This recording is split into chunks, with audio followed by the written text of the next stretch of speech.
सभी को राधे राधे। आज हम लोग पामिस्ट्री के इस वीडियो में ये जानेंगे कि फेट लाइन या फिर भाग्य रेखा में टाइमिंग की कैलकुलेशन कैसे की जाती है, क्या सिद्धांत है उसका।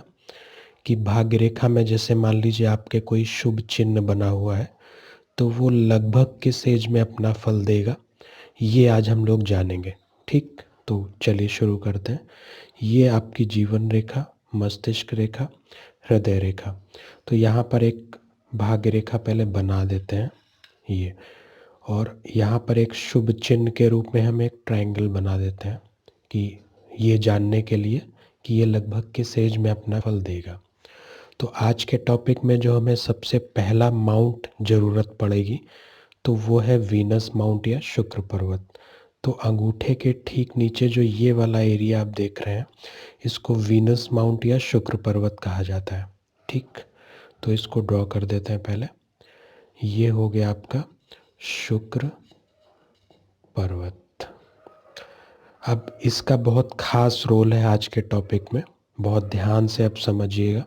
और जिस सिद्धांत पर आज हम बात करने वाले हैं उसको पामिस्ट्री में सप्तवर्षीय सिद्धांत कहा जाता है। जैसे आपको पहले जो एक वीडियो बना हुआ है जीवन रेखा में, लगभग उसी के जैसा है, बस थोड़ा सा इसमें अंतर है। तो हमें शुक्र पर्वत को केंद्र मानना है।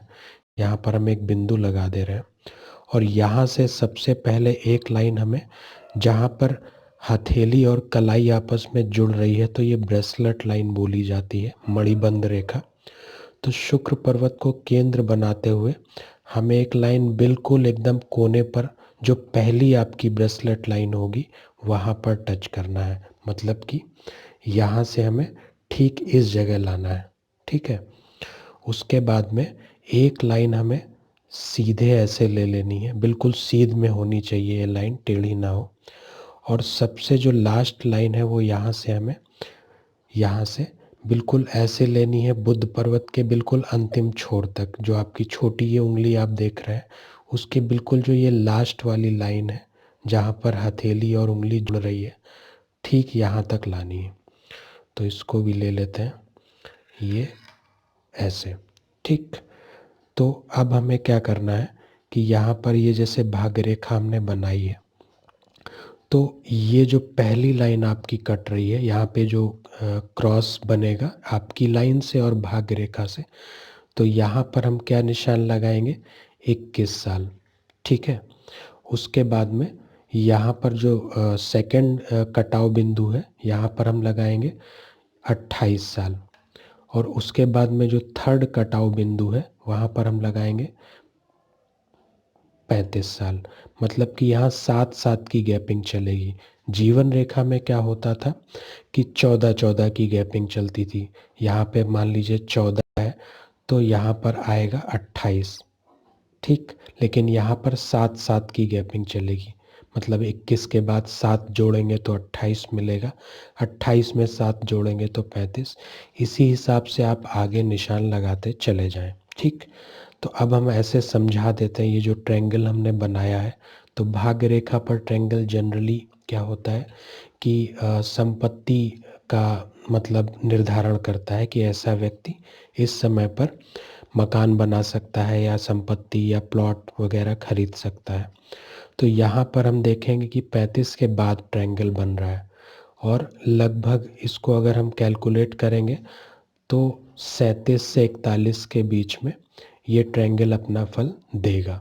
ठीक, लेकिन अब एक गहराई वाली बात और आप लोग समझें कि जैसे ये तो शुभ चिन्ह हो गया, हथेली में कुछ अशुभ चिन्ह भी बनते हैं। अब मान लीजिए कि यहाँ पर हम एक आइसलैंड बना देते हैं। ठीक, तो इसका फल भी हमें 35 के पहले पहले मिल जाएगा। अब एक और बात कि हथेली में अगर अशुभ चिन्हों की संख्या ज़्यादा है तो उसका असर कहीं ना कहीं शुभ चिन्हों पर अवश्य पड़ता है और उनके फल में थोड़ी सी कमी आ जाती है। ठीक, अब शुभ चिन्ह की पावर कब बढ़ती है, जब वो दोनों हाथों में हो और निर्दोष हो। लेकिन अगर हथेली में अशुभ चिन्ह संख्या में ज़्यादा है तो इसके फल पर असर 100% आएगा।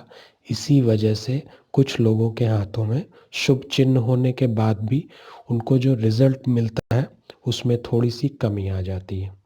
जैसे कुंडली में होता है कि अगर आपके कुंडली में कुछ भी अच्छा योग पड़ा हो, लेकिन अगर उसमें अशुभ योग ज़्यादा है संख्या में, या अशुभ ग्रह की दृष्टि या योग उस योग में शामिल हो गया है, तो उस योग की पावर कम हो जाती है। सेम यही यहाँ पर आपकी हथेली में होता है। अगर ये भाग्य रेखा है, और आज का ये जो सिद्धांत है, ये सिर्फ भाग्य रेखा की कैलकुलेशन के लिए है और किसी रेखा पर ये लागू नहीं है, सिर्फ और सिर्फ भाग्य रेखा पर। तो उम्मीद है आप सब अच्छे से समझ गए होंगे कि अगर हथेली में शुभ चिन्ह ज़्यादा है तो इसका आपको 100% लाभ मिलेगा। अगर अशुभ चिन्ह ज़्यादा है और ये सिर्फ सिंगल हैंड में बना हुआ है, अब जैसे ये तो राइट पाम हो गई आपकी, अब ये अगर सिंगल हैंड में बना है, मतलब कि लेफ्ट में नहीं है, और अशुभ चिन्ह भाग रेखा पर ज़्यादा बने, जैसे कहीं कट लग गया या कहीं से रेखा टूटी फूटी हो गई, आइसलैंड बन गया, या ऐसे रेखाएं आ गई नीचे की जड़ रूप की शाखाएं, इस पर एक वीडियो हमने ऑलरेडी बनाया हुआ है, उसको आप लोग देखें कि कौन कौन से चिन्ह किसी भी शुभ चिन्ह की पावर को कम कर सकते हैं। तो उम्मीद है आज का ये वीडियो आपको अच्छे से समझ में आ गया होगा।